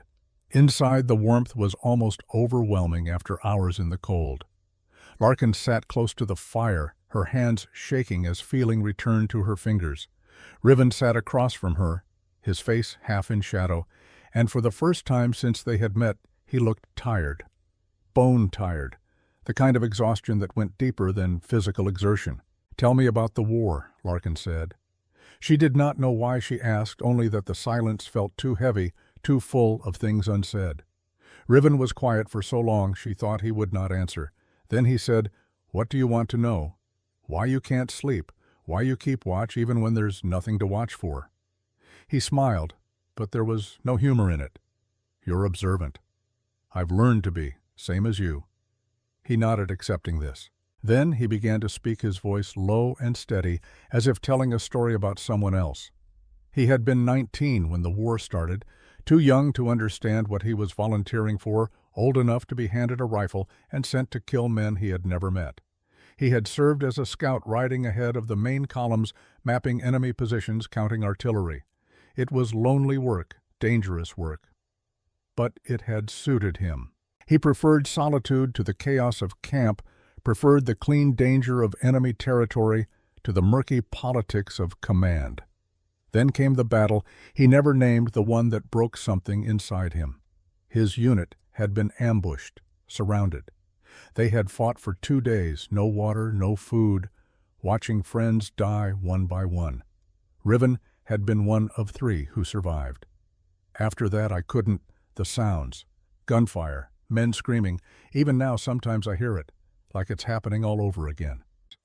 His hands were shaking now, the tremor barely visible in the firelight. "That's why I draw, why I sketch landscapes. It's the only thing that quiets it." Larkin moved without thinking, crossing the small space between them. She sat beside him, took his shaking hands in hers. "Show me." He pulled out his journal, the one she had seen him carrying but never asked about. The pages were filled with drawings, mountains, rivers, trees bent by wind, and people. Grace, Sarah, Mercy, Silas. And Larkin herself rendered with careful detail, her face caught in a moment of determination. "When did you draw this?" she asked, looking at her own portrait. "The first day, at Silas's grave. You looked," he struggled for words, "like someone who wouldn't break, no matter what came." She was still holding his hands, realized it now, felt the warmth of his skin, the calluses from years of hard work. "I'm not that strong." "Yes, you are. You just don't know it yet." The wind outside had picked up, screaming around the corners of the cabin. The sound was terrible, inhuman. Riven flinched, his hands gripping hers suddenly tight. "It's just wind," Larkin said quietly. "You're here, with me, not there." But he was there. She could see it in his eyes, the way they had gone, distant and dark. He was hearing things she could not hear, seeing things that existed only in memory. She did the only thing she could think of. She began to sing. It was a hymn her mother had taught her, simple and old. Amazing grace, how sweet the sound. Her voice was not trained, not beautiful, but it was steady, present, real. Slowly Riven's breathing evened. His hands stopped shaking. He focused on her face, her voice, using them as anchors to pull himself back from whatever dark place he had been falling toward. When she finished, the silence felt different, cleaner somehow. "Thank you," he said. "You saved me from Cress's men. This is me saving you." He smiled, and this time it reached his eyes. "We make a good team." "Yes, we do." They sat together by the fire, not speaking, just existing in the same space. And somewhere in that shared silence, something shifted between them. Not romance exactly, something deeper, recognition, the understanding that they were both damaged, both survivors, both trying to find their way through a world that had tried very hard to break them. The third day dawned clear and brutally cold. They rode through country so desolate it felt like the surface of the moon. No trees, no shelter, just endless, white emptiness, and a sky so blue it hurt to look at. They were crossing an open valley, the horses struggling through snow up to their knees when Riven suddenly reined in. "Riders, behind us!" Larkin looked back and saw them. 4 men maybe a mile distant, riding hard. Cress's men. They had been found. "Hey, can we outrun them?" she asked. "Not in this snow. The horses are already tired." Riven scanned the valley looking for defensible ground. "There, those rocks. We can ford up, make them pay for every inch." They spurred the horses to a cluster of boulders at the valley's edge, dismounted, and took cover. Riven had his rifle, Larkin her pistol. Not enough firepower to win a sustained fight, but enough to make the attackers think twice. The riders closed in, spreading out as they approached, trying to surround the position. Riven fired a warning shot, the crack echoing across the valley. "That's far enough," he called. "Turn around and ride out." The leader, the same man who had come to Sarah's homestead, laughed. "You're outnumbered and outgunned, Hale. Give us the woman and the ledger, and we'll let you live." "No deal." "Then you're both going to die out here. Nobody will even find your bodies till spring." He was probably right, but Larkin found she did not care. She had come too far, lost too much to surrender now. If she was going to die, it would be fighting. The attackers charged. Riven's rifle barked and 1 man fell from his horse. Larkin fired her pistol, missed, fired again.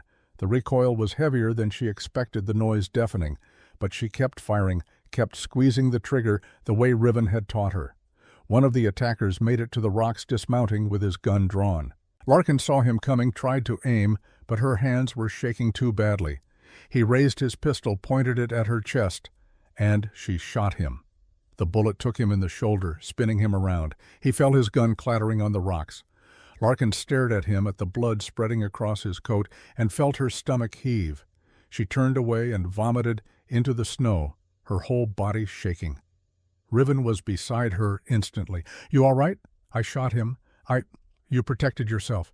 "That's not murder, that's survival." He reloaded his rifle with quick, practiced movements. "Can you keep shooting?" She looked at the remaining attackers, saw them regrouping for another charge, thought of Wade hanging in his cell, thought of Silas shot in his own home, thought of Mercy's scars and Elliot's broken body and all the people Cress had hurt. "Yes," she said, "I can keep shooting." The second attack was fiercer. The riders had seen their numbers reduced and were angry. But Riven was a better shot, and Larkin's hands had stopped shaking. When the smoke cleared, 2 more men lay wounded in the snow, and the last was fleeing south as fast as his horse could carry him. They did not pursue, just watched him go, knowing he would bring more men, more guns. Their time had run out. "We need to move," Riven said. "Fort Laramie is still 2 days away. If we push hard, we might make it before he brings reinforcements." They rode through the night, the horses stumbling with exhaustion, the cold so intense it felt like knives against exposed skin. Larkin had never been so tired, so cold, so afraid. But she kept riding, kept moving, because stopping meant dying. Dawn of the 4th day found them on a ridge overlooking a river valley. In the distance, barely visible through the morning mist, was Fort Laramie. A cluster of buildings surrounded by a wooden palisade, the American flag flying from a central pole. Safety, justice, help. They rode down into the valley, their horses nearly dead on their feet, their own bodies pushed past any reasonable limit. Soldiers at the gate challenged them, but when Riven explained they had urgent business with the commanding officer, they were admitted. Marshal Camden Pierce was not what Larkin expected.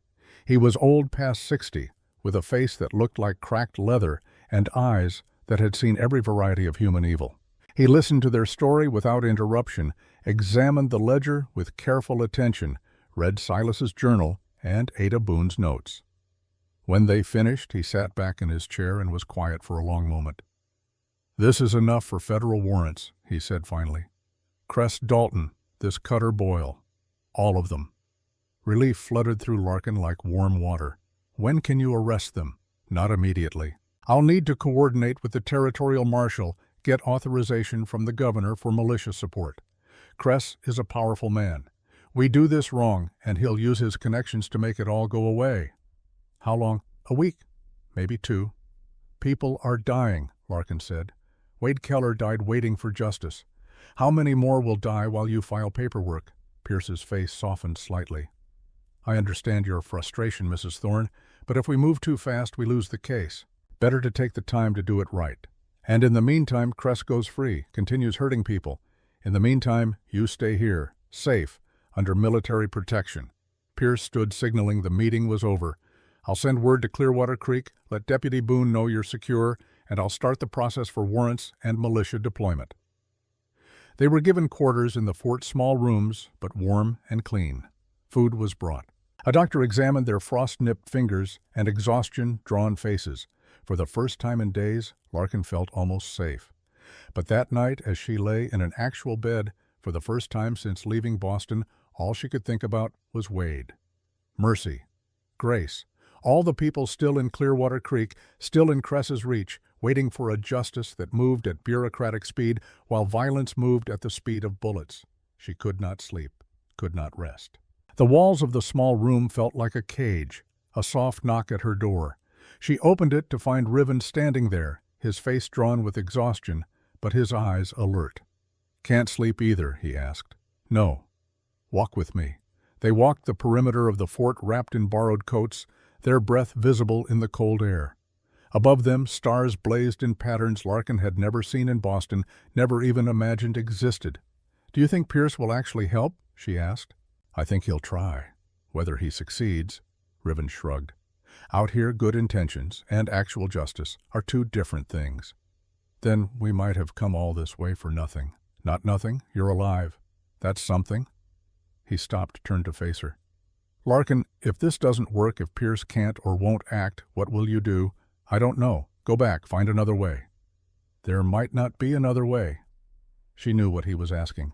Would she give up, accept defeat, learn to live with the knowledge that her husband's murderer walked free and her uncle's killer went unpunished? "Then I'll make one," she said.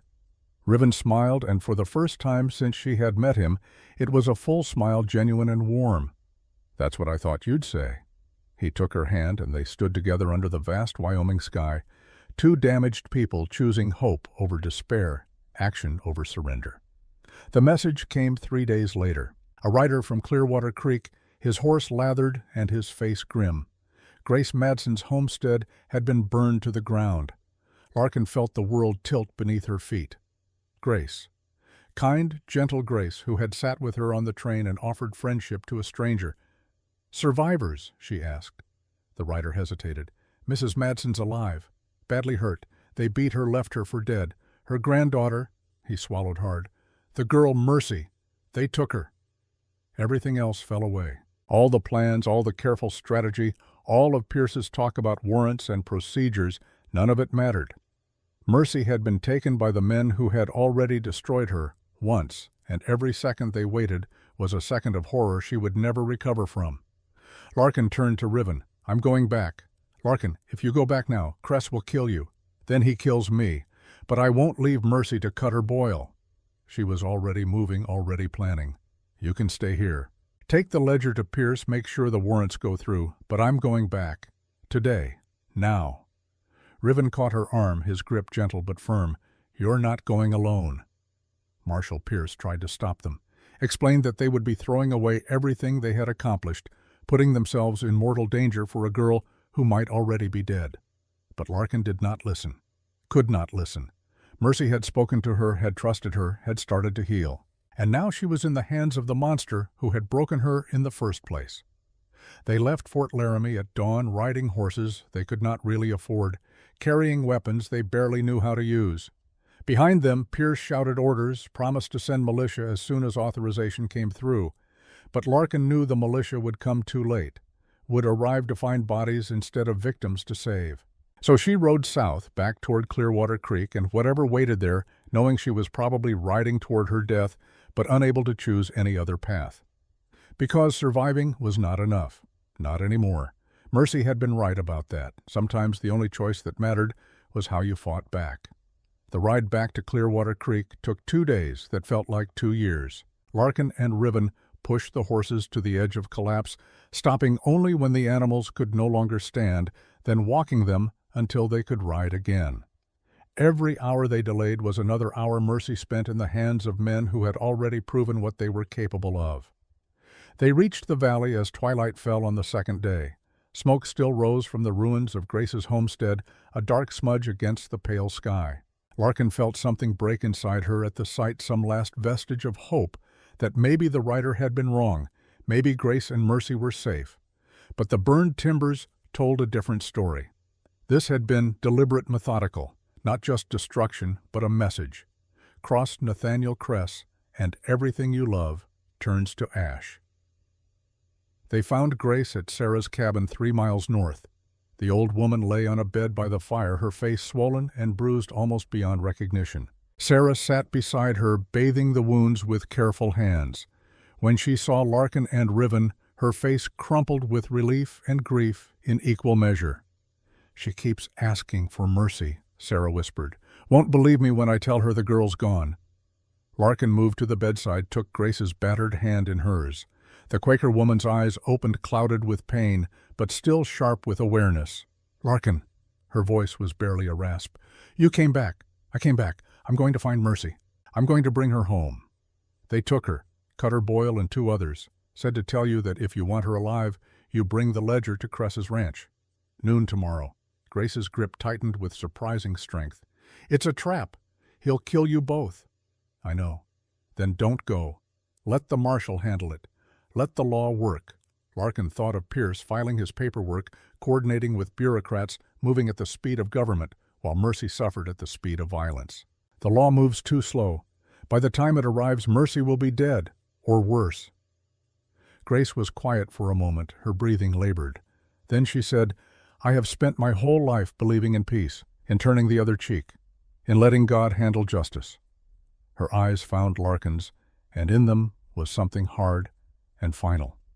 "But my granddaughter is in the hands of evil men, and I find I no longer care about peace, only about her safety. Whatever you have to do, do it. I will answer to God for that choice." It was absolution from a woman of faith, permission to commit whatever violence was necessary. Larkin had not known she needed it until it was given. She found Deputy Ada Boone at the sheriff's office in Clearwater Creek. Ada was packing, moving with the quick efficiency of someone who had made a decision and would not be swayed from it. "Dalton's gone," Ada said without preamble. "Rode out this morning after word came about Grace's place. Headed to Cress's ranch, probably to warn him you're coming." "Are you leaving?" Larkin asked, seeing the half-filled saddlebags. "Leaving the badge behind, not leaving the fight." Ada pulled her pistol from its holster, checked the load with practiced hands. "I joined up to help people, but I've been helping the wrong ones. That ends today. Cress has at least 20 men at his ranch, probably more. Then we'll need help." Ada moved to the window, gestured to the street outside. "I've talked to some folks, people who've had enough of Cress buying up the valley, squeezing out homesteaders, ruling like some kind of feudal lord. They're ready to stand." Larkin looked out and saw them gathering. 3 men in deputies' uniforms, badges glinting in the afternoon sun. 2 ranchers she recognized from Silas's funeral, weathered men with rifles and determination written on their faces. And Riven checking his weapons with the methodical calm of someone who had been preparing for this moment since the war ended. 8 people against Cress's small army. The odds were impossible, but impossible had never stopped her before. They met in the back room of the trading post, spreading a hand-drawn map of Cress's ranch across a table. Ada had drawn it from memory, marking the main house, the bunkhouse, the barn, the corrals, marking the likely positions of guards, the sight lines, the weak points. "Cress will be expecting you to come alone," Ada said, looking at Larkin. "Desperate, willing to trade the ledger for Mercy. He'll have men positioned to take you as soon as you arrive." "Then we don't give him what he expects." Larkin studied the map, her mind working through possibilities. "I'll approach from the front, visible, drawing attention. But I won't have the ledger, just a dummy book wrapped in oilcloth. While you're distracting them, we come from 3 sides," Riven added. "Ada and 2 deputies from the east cutting off the road to town. Me and the ranchers from the North Ridge higher ground, better shooting position. The other deputy circles to the barn in case Mercy's being held there instead of the house." "And what's the goal?" one of the ranchers asked. "Kill Cress? Capture him alive if possible?" Ada said. "Dead men can't testify against corrupt sheriffs and bought judges. We need Cress alive to expose the whole network." "And Mercy!" Larkin's voice was sharp. "What's the plan for getting her out safely?" "That's the hard part," Riven admitted. "We don't know where they're keeping her, don't know how many men are guarding her. We'll have to adapt once we see the layout." It was not much of a plan. Too many variables, too many ways it could go wrong, but it was all they had. They rode out at dawn, moving in separate groups to avoid being spotted together. Larkin went alone, visible, following the main road to Cress's ranch. Behind her, hidden in the draws and gullies, the others moved into position. The ranch appeared as the sun climbed toward noon. It was larger than Larkin had imagined, almost a compound. The main house was 2 stories built of stone and timber, with a wide veranda and glass windows that spoke of wealth. Around it clustered outbuildings, corrals full of horses, and a bunkhouse that could probably sleep 30 men. Cress's empire built on theft and murder and the suffering of people like Mercy. Larkin rode through the front gate, her hands visible, her rifle left deliberately in its scabbard. Playing the part of a desperate woman, come to bargain for a life. Nathaniel Cress waited on the veranda exactly as she had known he would. He looked different than he had in Boston, harder somehow, as if the frontier had stripped away his gentleman's veneer to reveal the predator beneath. He wore an expensive suit incongruous in this rough country, and his smile was the smile of a man who believed he had already won. Beside him stood Cutter Boyle. Larkin recognized him from Mercy's description, though the description had not done justice to the reality. He was a big man, thick with muscle, with a face that suggested he enjoyed his work. In his meaty hand he held a knife, the blade bright in the sunlight. And between them, tied to one of the veranda posts, was Mercy. The girl's face was bruised, her dress torn, but her eyes were clear, defiant. When she saw Larkin, something flickered across her face. Not hope exactly, but recognition, the knowledge that someone had come for her. "Mrs. Thorne," Cress called, his voice carrying across the yard. "Punctual. I appreciate that in a woman." Larkin dismounted slowly, keeping her hands visible. "Let her go. This is between us." "Oh, but she's insurance. To ensure you brought what I asked for." Cress descended the steps, moving with the casual confidence of a man on his own territory. "The ledger. Did you bring it?" Larkin pulled the oilcloth-wrapped bundle from her saddlebag, held it up. "Here. Toss it over. Release Mercy first." Cress laughed. It was an ugly sound full of contempt. "You're not in a position to make demands, but I'm feeling generous." He nodded to Boyle. "Cut her loose." Boyle moved behind Mercy, knife raised, but instead of cutting the ropes, he pressed the blade against her throat, close enough to draw blood. "Ledger first, then maybe she lives." Larkin's hand twitched toward her pistol. She forced it still. Not yet. Riven and the others were not in position yet. She needed more time. "How did Elliot die?" she asked, stalling but also genuinely wanting to know. "Did you push him yourself, or did you have someone do it for you?" Cress's smile widened. "Does it matter? Dead is dead, Mrs. Thorne. Your husband discovered my business arrangements. He threatened to expose me, to ruin years of careful work. So I eliminated the problem. Simple as that. And Silas? Did you kill him too?" Silas was collateral damage. He had evidence that could implicate me. When he wouldn't tell me where it was, I had to encourage him. Cress shrugged, as if discussing the weather. Unfortunately, the encouragement proved fatal. But these things happen, he was confessing, speaking freely, carelessly, because he believed Larkin was alone and powerless, because dead women could not testify. "The ledger," Cress repeated. "Now, or Boyle opens her throat." Larkin threw the bundle. It landed at Cress's feet. He picked it up, unwrapped it, opened the book. His face went dark with rage when he saw it was just a ranch ledger. Numbers and cattle counts, nothing incriminating. "You think you're clever?" he said, his voice gone cold. "You think this is some kind of game?" He pulled a pistol from inside his coat. "I'm done playing." Everything happened at once. Mercy, who had been working her bindings loose while everyone's attention was on Larkin, suddenly wrenched free. She spun, sank her teeth into Boyle's knife hand. He roared, dropped the blade. Mercy grabbed it, drove it upward into his gut with all her strength. Boyle staggered back, eyes wide with shock. Mercy stood over him, the knife red in her hand, and screamed.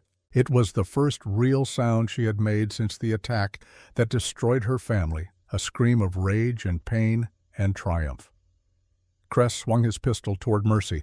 Larkin drew and fired in one smooth motion, the way Riven had taught her. The bullet took Cress in the shoulder, spinning him around. His shot went wild, shattering a window behind them. From the north ridge, Riven's signal shot cracked through the air. The plan, such as it was in motion.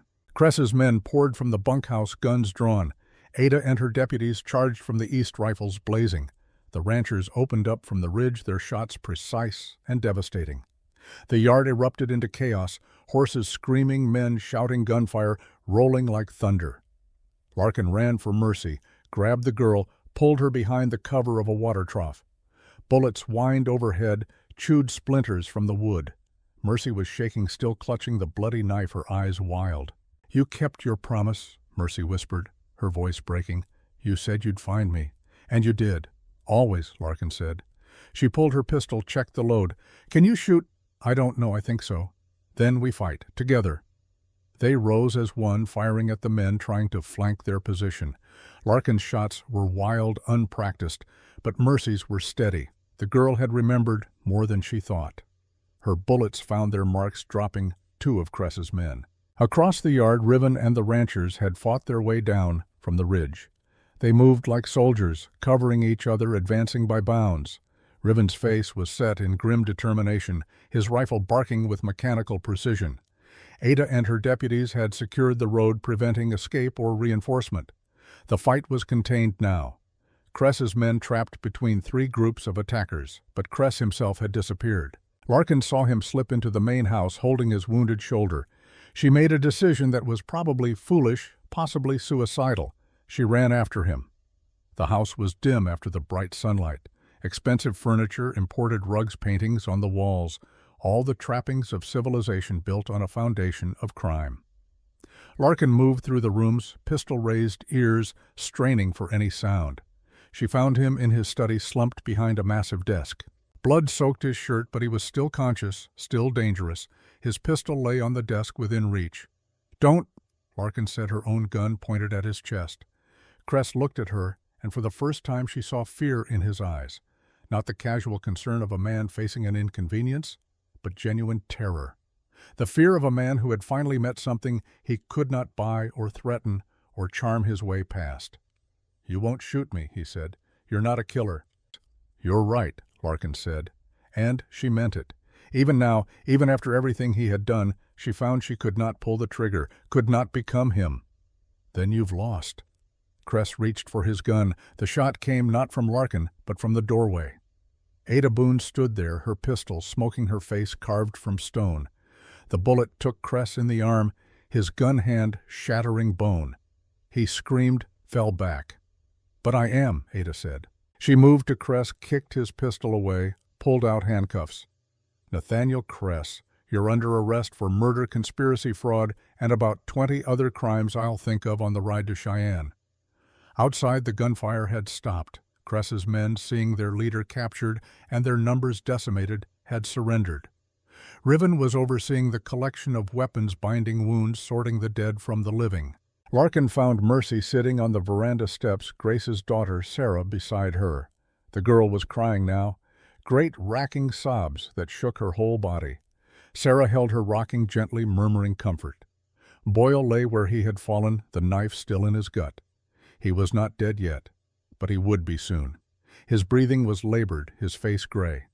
When he saw Mercy, something like understanding crossed his features.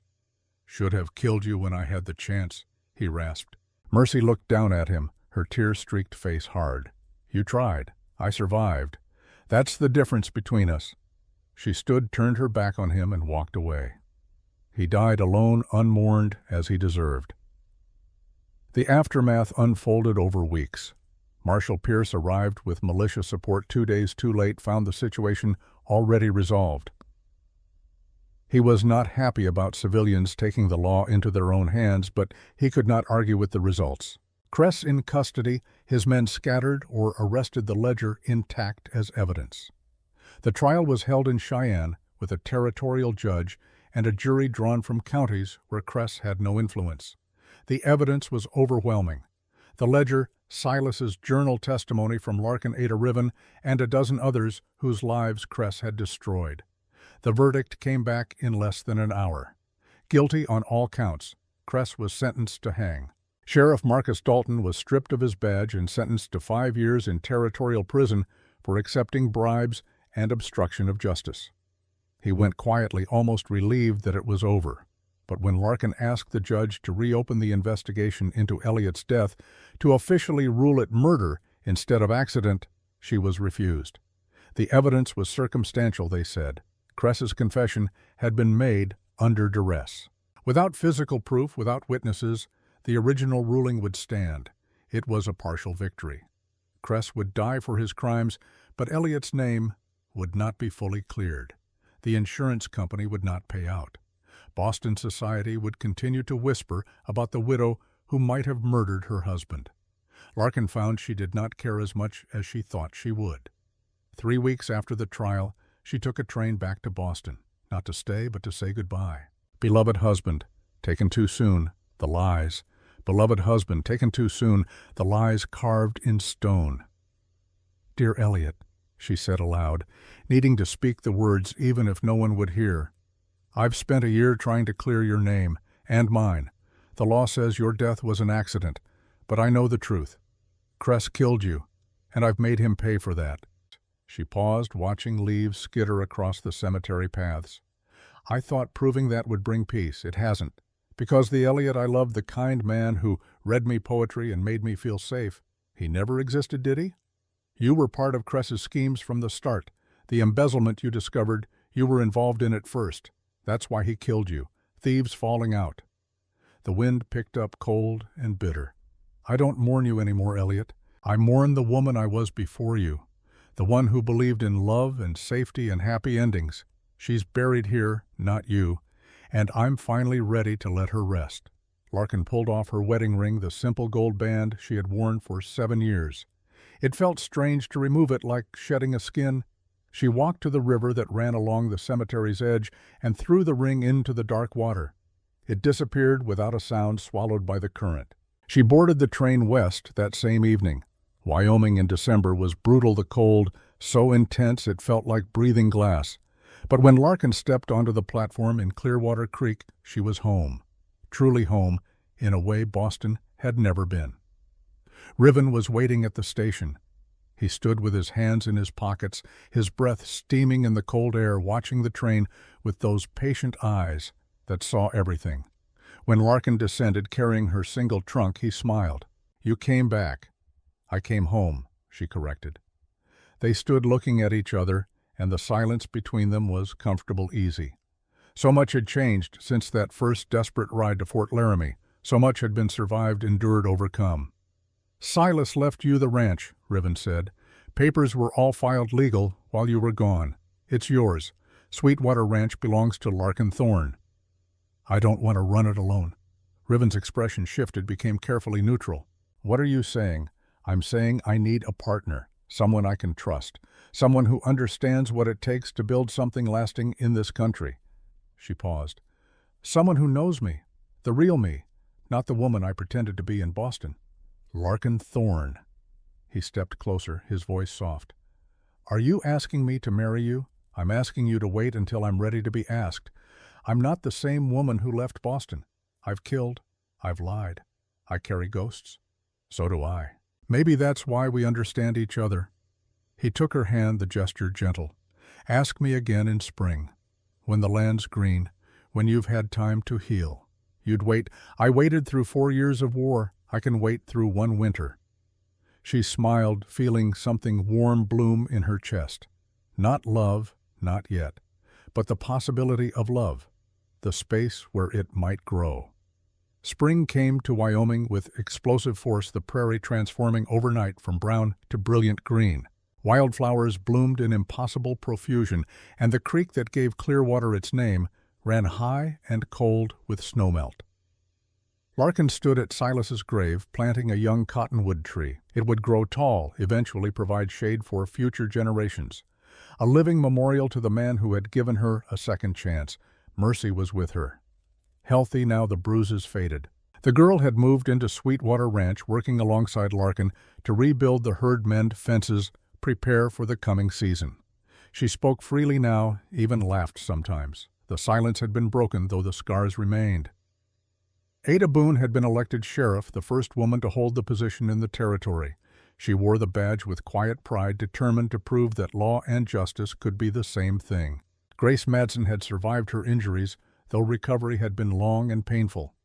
The beating had left her body weakened, but her spirit remained unbroken. She attended the trial in Cheyenne, sitting in the front row as Nathaniel Kress heard his sentence. When the judge pronounced death by hanging, Grace closed her eyes and whispered a prayer, not for Kress's soul, but for all those he had destroyed. She returned to rebuild her homestead with help from neighbors who remembered her kindness. The new cabin was smaller, simpler, but it was home. And every Sunday, Mercy rode over from Sweetwater Ranch bringing fresh bread and news of the life she was building. "You gave me back my voice," Mercy told her one afternoon. "When I thought I'd never speak again, you showed me I could survive, more than survive. I could fight." Grace took the girl's hand, the same hand that had driven a knife into Cutter Boyle's gut. "You always had that strength, child. I just gave you a safe place to remember it."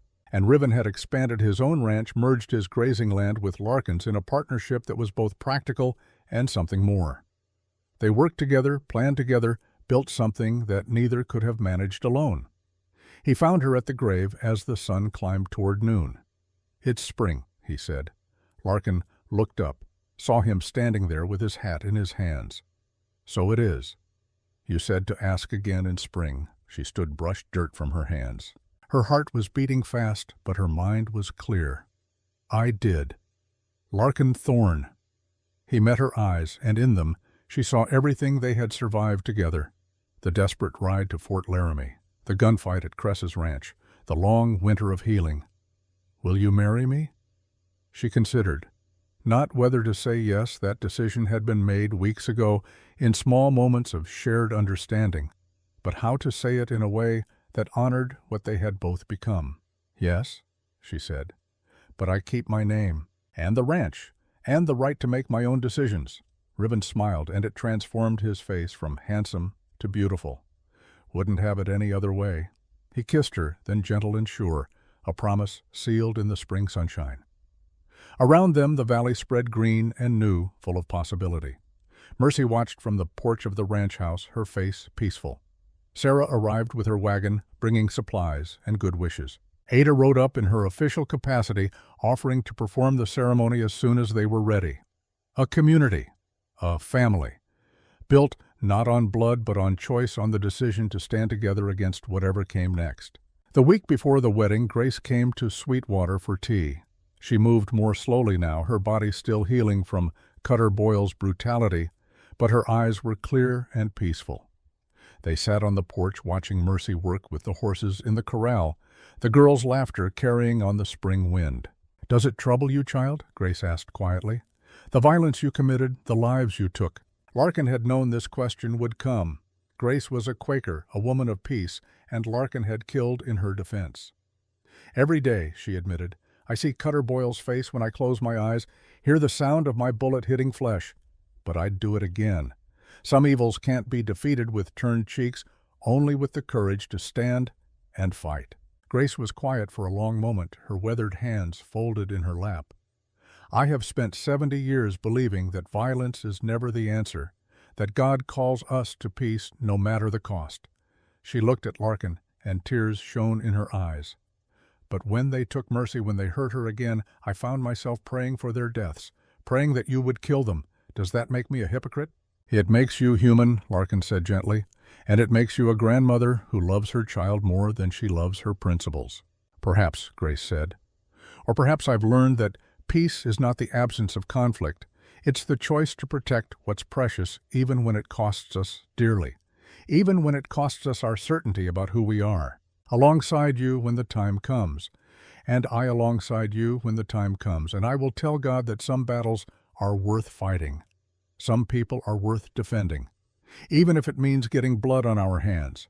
It was absolution freely given from a woman who understood the weight of impossible choices. Larkin felt something tight in her chest finally release. "Thank you," she whispered. Grace smiled, squeezed her hand once, then released it. "Now then, tell me about this wedding. I assume you'll want something simple. None of that Boston finery. They talked of flowers and vows and the future two women who had survived violence and chosen in the end to build something beautiful from the ruins. That evening, as twilight painted the sky in shades of gold and purple, Larkin sat on the porch and looked out over land that was truly hers, earned not through marriage or inheritance, but through courage, through the willingness to fight for what mattered. "They say widows wear black to mourn," she said aloud, though only the wind was there to hear. "I wore it to fight, to survive, to become someone strong enough to build a life worth living." She had come west as a desperate woman, fleeing accusations she could not disprove. She had lost her uncle, her husband, nearly lost herself, but she had also found something she never knew she was looking for: purpose, belonging, home. The frontier had tested her in ways Boston never could, had broken her down and forced her to rebuild herself from the ground up. And in that rebuilding she had discovered a strength she never knew she possessed. Ribbon emerged from the house carrying 2 cups of coffee. He sat beside her, handed her one, and together they watched the stars emerge in the darkening sky. "What are you thinking?" he asked. "That I'm exactly where I'm supposed to be." He took her hand, and they sat in comfortable silence as the night deepened around them. Behind them, Mercy was cooking dinner, humming a tune that spoke of healing. In town, Ada was making her rounds, keeping the peace they had all fought so hard to establish. And somewhere in Cheyenne, in a prison cell, Nathaniel Kress waited for the rope that would end his reign of terror. Justice had been served. Not perfectly, not completely, but enough to let the living move forward. Larkin Thorne had come to Wyoming territory as a widow, accused, and alone. She would stay as a rancher, a partner, a woman who had carved out her place in a hard land through determination and blood and an absolute refusal to surrender. The wind whispered through the cottonwoods, carrying the scent of sage and promise. And for the first time in longer than she could remember, Larkin felt something she had thought lost forever: peace, the end.